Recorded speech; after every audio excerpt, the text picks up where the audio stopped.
সবাইকে জানাই বিজয় মাসের শুভেচ্ছা।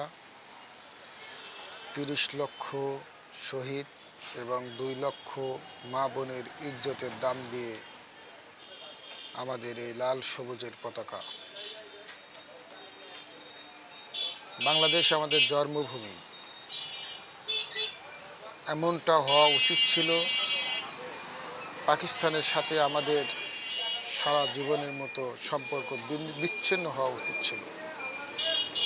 আজ রাজপথে দেখি, রাস্তাঘাটে দেখি, বিভিন্ন বিশ্ববিদ্যালয়ে দেখি, মন্ত্রণালয়ে দেখি, সচিবালয়ে দেখি পাকিস্তানের পতাকা নিয়ে পাকিস্তানের পতাকা উড়ায়।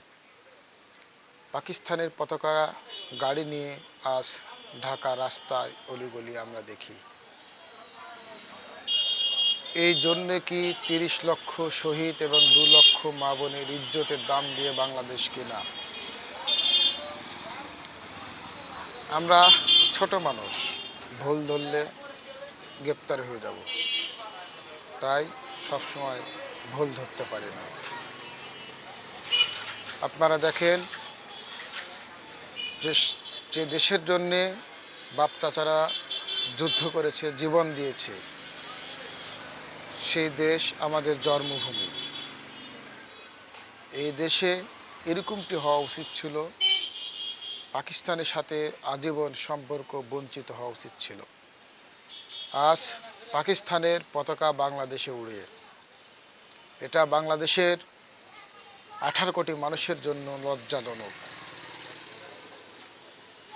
তাই আপনাদেরকে বলতে চাই, হটাও ইউনূস, বাঁচাও দেশ, শেখ হাসিনার নির্দেশ। যত দূরে যাও পাখি, দেখা হবে শেষ, স্বাধীন আকাশটা শেখ মুজিবের। জয় বাংলা, জয় বঙ্গবন্ধু। আসসালামু আলাইকুম। বাংলাদেশ চিরজীবী হোক।